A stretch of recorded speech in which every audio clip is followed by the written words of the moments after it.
Bismillahirrahmanirrahim. Elhamdülillahi Rabbil alemin. Mehmet.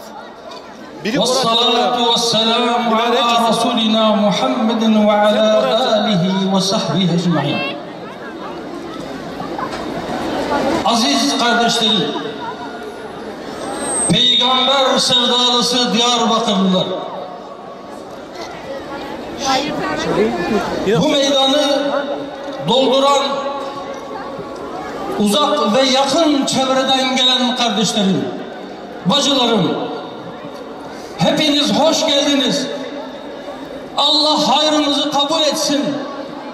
Rabbim cihadınızı, dayanışmanızı daim eylesin. Sefalar getirdiniz. Bugün Diyarbakır'dan, Ahmet'ten, daha önce defalarca Resulullah Aleyhisselatu Vesselam Efendimiz'i anmak için kutlu doğum etkinlikleri düzenlenen bu meydandan Selahaddin Eyyubi'nin torunları Kudüs'e selam gönderiyor. O Kudüs ki Müslümanların iki kıblesinin ilki. O Kudüs ki yeryüzünde inşa edilen mescitlerin ikincisi. O Mescid-i Aksa ki Mekke ve Medine'den sonra İslam'ın üçüncü haremi. İşte o etrafı mübarek kılınan Mescid-i Aksa'ya ve Kuds-u Şerif'e İslam'ın 5. haremi Diyarbakır'dan selam gönderiyoruz. Kudüs bizimdir, bizim kalacak. Kudüs bizimdir, bizim kalacak. Kudüs bizimdir, bizim kalacak. Kudüs bizimdir, bizim kalacak. Evet bacılarım, kardeşlerim, Kudüs 1381 yıl önce Hazreti Ömer devrinde İslam orduları tarafından fethedildi.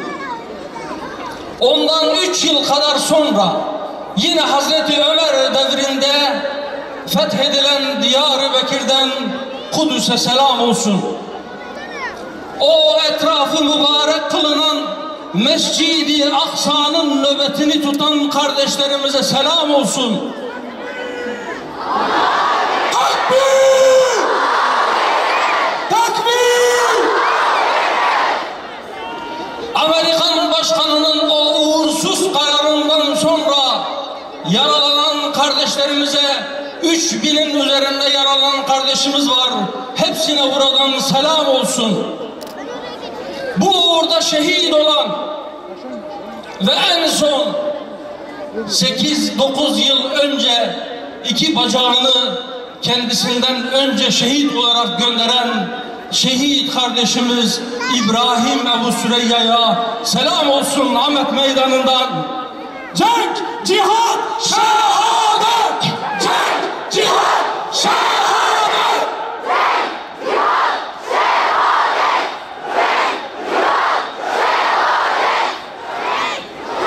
Evet kardeşlerim,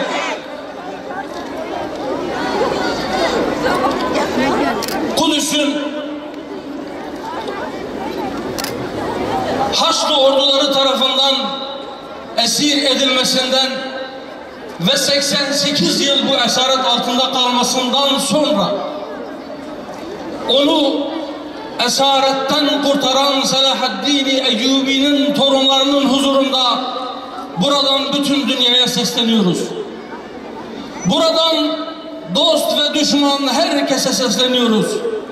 Kudüs'ün ikinci Fatihi Selahaddin Eyyubi'nin torunları olarak. Aziz kardeşlerim, kıymetli bacılarım, ikinci kez fethedildikten sonra Kudüs 100 yıl kadar önce 9 Aralık 1917'de İngilizler tarafından bir kez daha işgal edildi. Dedemiz Selahaddin tarafından ikinci kez küfrün ve şirkin pisliklerinden temizlenen Kudüs 100 yıl önce bir kez daha kirletildi. Filistin toprakları işgal edildi. Ardından tam 50 yıl geçti. Tam 50 yıl sonra 1967'de bu kez Kudüs'ün doğusu da Siyonistler tarafından işgal edildi. Bundan 50 yıl önceydi.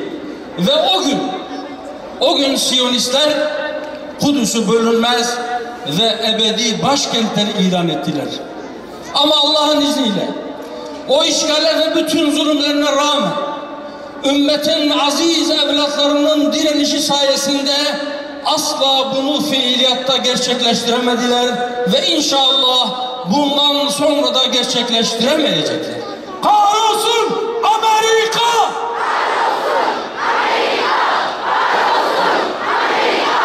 Kahrolsun İsrail!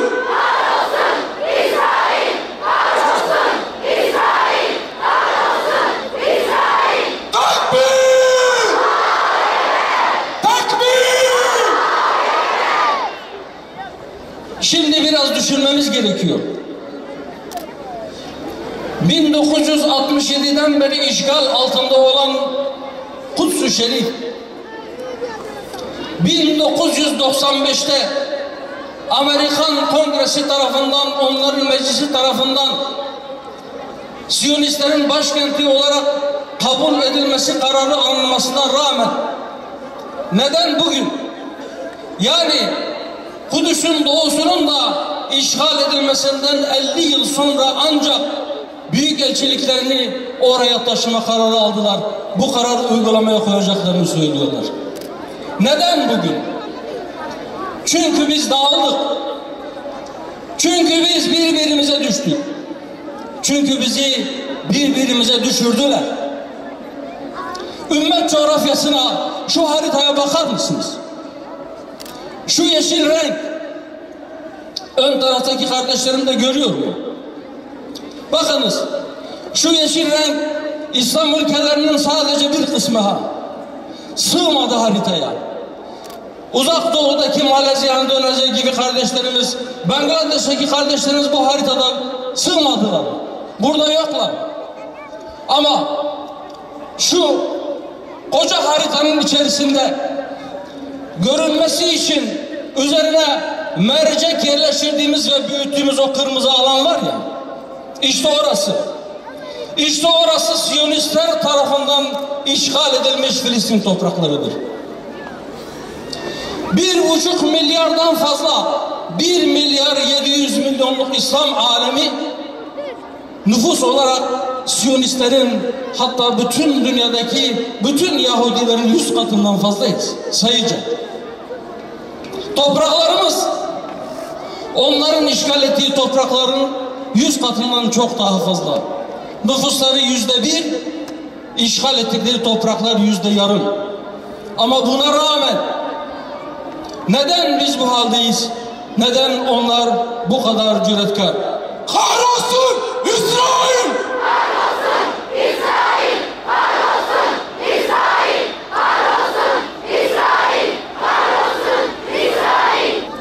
Kudüs'ün ikinci Fatihi, Şark'ın sevgili Sultanı Selahaddin Eyyubi ne demişti?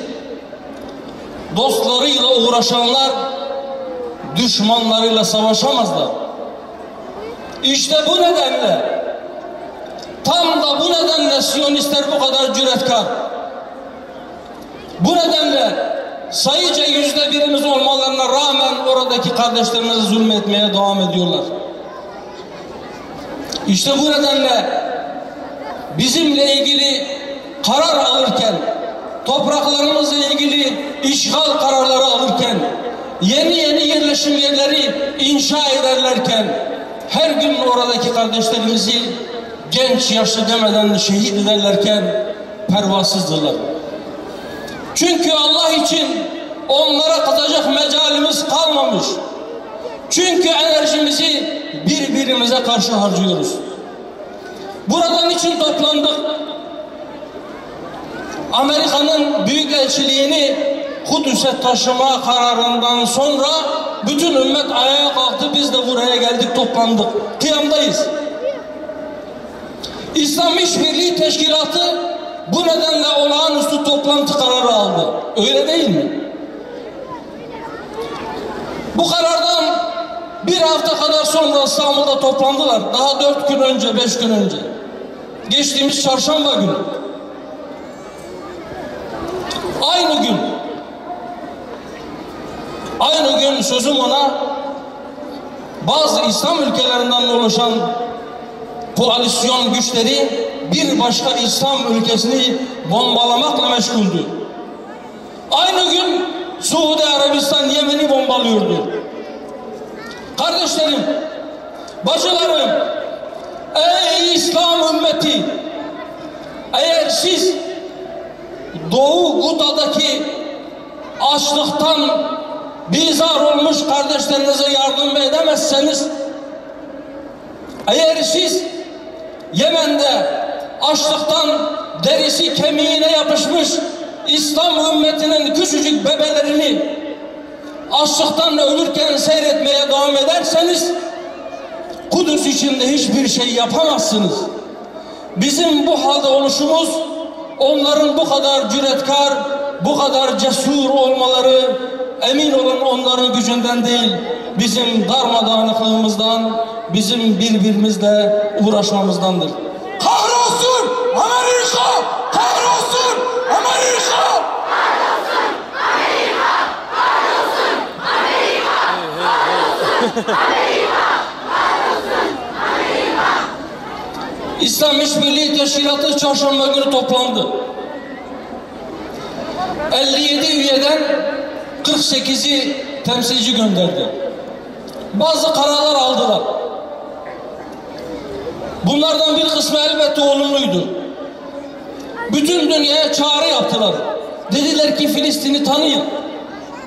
Başkenti işgal altındaki Kudüs olan Filistin'i bağımsız bir devlet olarak tanıyın. Birleşmiş Milletler'e çağrılar yaptılar. Dediler ki bugüne kadar Siyonizmle ilgili, işgal çetesiyle ilgili onlarca karar aldınız. Bunların hiçbirisine uymadı. Kendi kararlarınıza sahip çıkın. Dediler ki eğer Birleşmiş Milletler Güvenlik Konseyi vazifesini yapmazsa genel kurulu toplantıya çağırmaya hazırız. Burada toplanan ülkeler hepsi oy birliğiyle bunu ilan etti. Dediler ki biz Amerika'nın aldığı bu kararı gayrimeşru, gayri hukuki görüyoruz, kabul edilemez buluyoruz ve tanımayacağız. Bunların hepsi güzel gelişmeler. Elbette İslam İşbirliği Teşkilatı'nın Kudüs gündemiyle toplanması bile başlı başına güzel bir şeydi.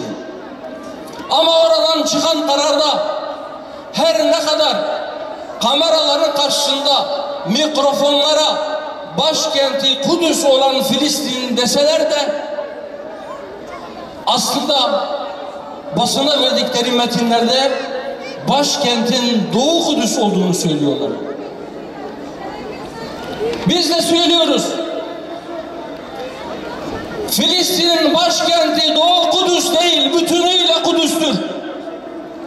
Sadece Doğu Kudüs Filistin'in başkentidir diyenler, siz Kudüs'ün batısını Siyonizme terk ederseniz, Siyonistlerin işgal ettiği diğer toprakları onlara terk ederseniz, yarın kendi başkentlerinize bile sahip çıkamayacaksınız. Takbir! Takbir! Takbir! Allahu Ekber! Allahu Ekber! Kahrolsun İsrail! Kahrolsun İsrail! Kahrolsun İsrail! Kahrolsun İsrail! Kahrolsun İsrail! Kahrolsun! Kahrolsun ABD! Kahrolsun ABD! Kahrolsun ABD! Kahrolsun ABD! Kahrolsun ABD! Evet kardeşlerim, eğer gerçekten ABD'nin kahrolmasını, eğer gerçekten Siyonistlerin oradan defolup gitmesini istiyorsak birlik olacağız. Birlik olalım ki Kudüs sevinsin. Tek yumruk olalım ki Siyonizm devrilsin inşallah. Takbir!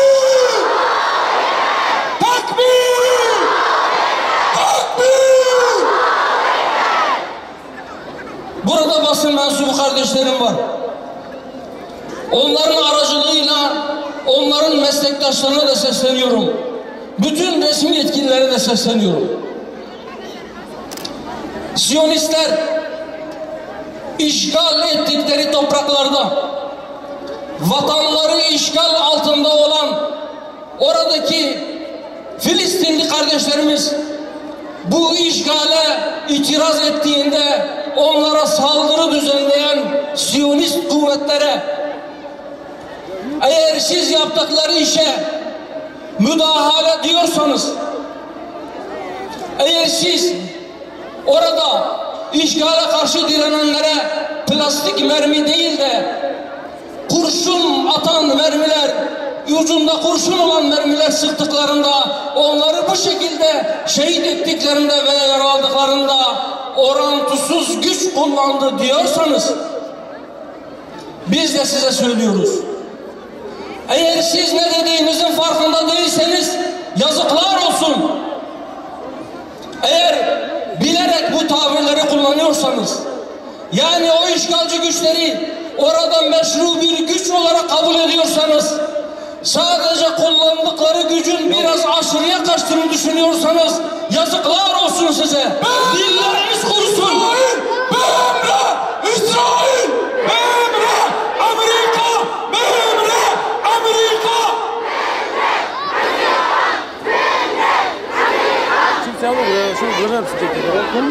Orada vatanları işgal edilmiş, toprakları işgal altında olan kardeşlerimiz çaresizlikten, kuşatılmışlıktan dolayı ancak taşlarla işgalcilere karşı direnebilirken, onlara silah sıkan Siyonistlerin attıkları merminin plastik mi yoksa kurşun mu olduğunu mu tartışacaksınız? Yapmanız gereken şey bu.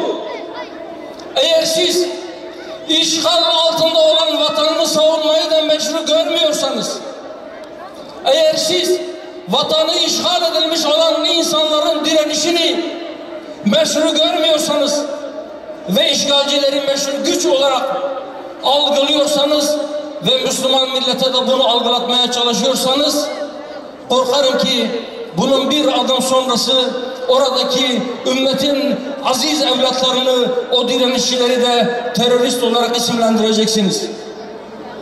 Zaten bazıları böyle başladı. İşte bir yerlerden müftü kılıklı birisi İsrail'e karşı savaşmak caiz değildir, orada direnen gruplar teröristtir diye fetva vermedi mi? Peki Takbir! Takbir! o fetvayı yayınladıkları gün söyledik. Buradan, bu Diyarbakır'ın istasyon meydanından, bu yüz binlerin huzurunda bir kez daha söylüyorum.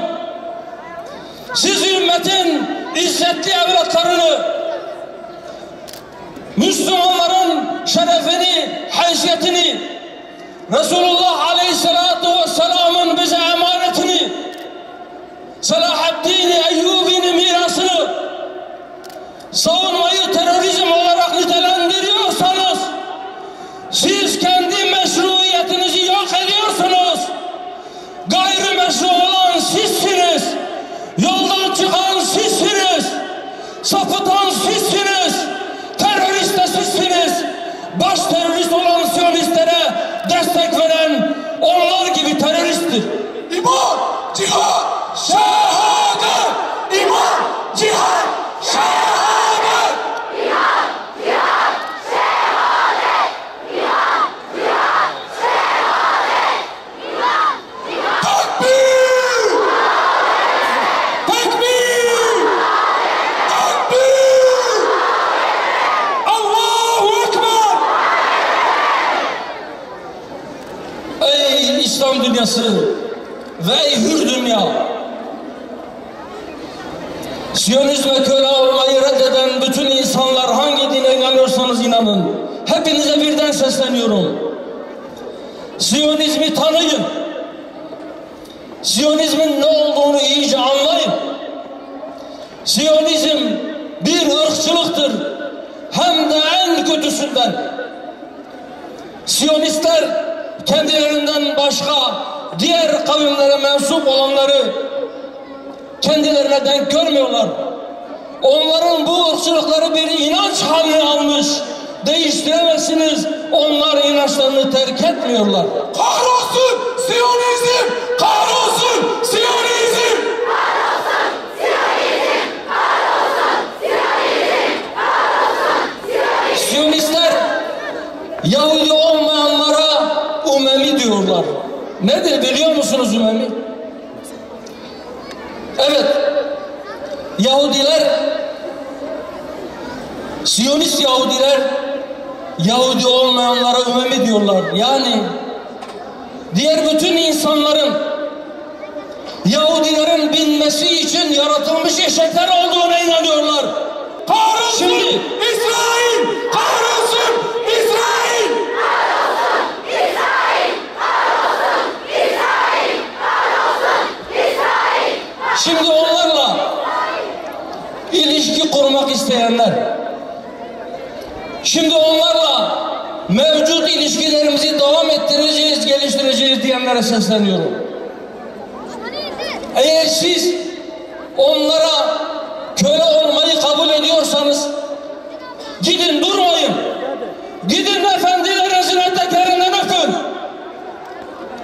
Eğer siz Beni İsrail'e binmek için yaratılmış merkepler olduğunuzu kabul ediyorsanız gidin onlardan altından semerler isteyin. Mescid-i Aksa onurumuzdur! Mescid-i Aksa onurumuzdur! Mescid-i Aksa onurumuzdur! Mescid-i Aksa onurumuzdur! Ama şunu unutmayın. Kesin olarak bilin ki onlarla kurduğunuz ilişkide onlar kendilerini efendi, sizi köle olarak görecekler ya da sizin sırtınıza uygun bir semeri ne zaman vuracağız diye size o gözle bakacaklar. Başka bir ilişki onlar tanımıyorlar. Öyleyse ey ümmetin izzetli evlatları, ey Müslüman kardeşlerim, bacılarım, ey İslam ümmeti, biz de diyoruz ki Siyonizmle kurulacak en sağlıklı ilişki biçimi şudur. Onlar yeryüzünde bir daha fitne çıkaramayacak duruma gelinceye, zilletle boyun eğip diz çökünceye kadar onlara sert ve tavizsiz davranmak gerekir. Takbir! Takbir! Allahu Ekber! Allahu Ekber! Evet, biz niye bu haldeyiz? İslam'ın İslam'la savaşı dediler. Müslümanları birbirine kırdırdılar. Daha önce ordularını gönderip bizimle savaşıyorlardı. Bizler ölüyorduk, şehit oluyorduk ama onlar da can veriyordu. Şimdi işin kolayını buldular. Bizi birbirimize kırdırıyorlar. Bizi birbirimize düşürüyorlar. Bizi birbirimizle savaştırıyorlar. Onlar ölmüyor artık, onların askerleri ölmüyor. Bir de üstüne üstlük para kazanıyorlar. Bize silah satıyorlar. Sattıkları silahlarla biz birbirimizi vuruyoruz. Ey İslam ümmeti, uyanın bu gaflet uykusundan. Birbirinizi katletmekten, namlularınızı, öfkelerinizi birbirinize yönetmekten vazgeçin Allah için. Sorunlarımız yok mu? Elbette var. Ama biz bu sorunlarımızı inşallah adalet temelinde çözmek zorundayız. Eğer biz birlik olursak, eğer biz sorunlarımızı çözersek, eğer biz İslam'ın ittihadını, Müslümanların vahdetini, bir araya gelmesini temin edebilirsek, o zaman biz çökecekler. Bunun başka bir çaresi de yoktur. Evet, çare vahdettir. Çare Allah'ın ipine yeniden topluca sımsıkı sarılmaktır ve ayrılığa düşmemektir. Çare birliktir. Çare kardeşliktir. Kardeşliğin gereği ise adalettir. Biz adaletten uzaklaştığımız için birbirimize düştük. Biz 1.700.000.000 kardeş sahibi olmanın en büyük zenginlik olduğunu unutarak dünya malına tamah ettik, kardeşlerimizin malına göz koyduk, göz diktik, hakkını yedik. Biz güçlünün yanında saf tutacağız diye dünya gücünü, silah gücünü elinde bulunduruyor, dünyanın jandarması benim diye böbürlenen insanların desteğini yanımıza almak ya da onlardan bir aferin almak için, onlara yaranabilmek için kardeşlerimizi düşman belledik, öfkemizi, silahlarımızı onlara doğrulttuk. Halbuki en büyük gücümüz bizim birliğimiz idi. Halbuki bir olmaktan daha büyük bir gücümüz yok idi. Ama biz güçlülere yaşlanacağız diye, güçlülere sırtımızı yaslayacağız diye birliğimizi bozduk, birbirimize düştük. Kardeşlerim, öyleyse bu yoldan çıkış için, bu içine düştüğümüz durumdan, bu çukurdan, bu ateş çukurunun kenarından kurtulmak için yeniden kardeş olacağız. Yeniden birbirimizin hakkını, hukukunu gözeteceğiz. Şimdi maddeler halinde neler yapılması gerektiği noktasında birkaç şey kardeşlerime söyleyeceğim, sonra sözlerimi noktalayacağım. İslam ülkelerini yöneten yöneticilere, onları idare edenlere öncelikle seslenmek istiyorum. Sizlerin de lütfen Allah için birinci önceliğiniz adalet olsun. Düşmanınıza bile adaletle davranmak zorundasınız. Öyleyse kardeşlerinize haydi adil olacaksınız. Ey İslam ülkelerini idare edenler, Siyonist terör şebekesini bir devlet olarak tanımaktan vazgeçin. Ve onlarla eğer varsa bütün ilişkilerinizi, ticari, diplomatik, askeri ne varsa hepsini kesin. Ve sizin ülkenizde eğer varsa diplomat kılıklı Siyonistleri derhal sınır dışı edin. Ve eğer sizi o Siyonist terör şebekesi nezdinde temsil etmesi için gönderdiğiniz elçileriniz, konsoloslarınız, diplomatik misyon çalışanlarınız varsa onları da derhal geri çekin. Ve İslam ülkelerinin yöneticileri, şu yeşile boyanmış harita dünyanın neredeyse 1/4. Kendi hava sahanızı Siyonistlerin işgali altındaki bütün havaalanlarına inecek ya da oradan kalkan uçakları kapatın.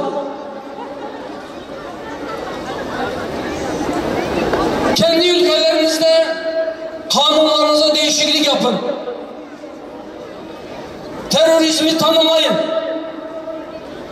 Onlar sizin topraklarınıza ayak basarak kirletemesinler. Onlara yardım edenler bunun cezasız kalmayacağını bilsinler. Ey İslam ülkelerinin yöneticileri, kendi içinizdeki sorunlarınızı adalet temelinde çözün ve birbirinizle ilişkilerinizi geliştirin. Ve artık şu İslam birliğini de gündeminize alın.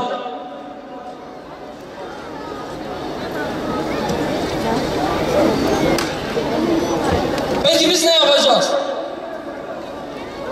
Yöneticilerden bunları talep ediyoruz. Biz halkız, biz milletiz, biz ümmetiz. Ümmet adına, halk adına onlardan bunu talep ediyoruz. Takbir! Takbir!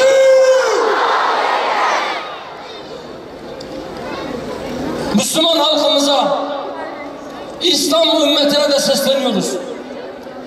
Onların örgütlerine, sivil toplum örgütlerine, onların cemaatlerine, onların derneklerine, onların siyasi partilerine ve yöneticilerine sadece kızmak ve bağırmak çare değil.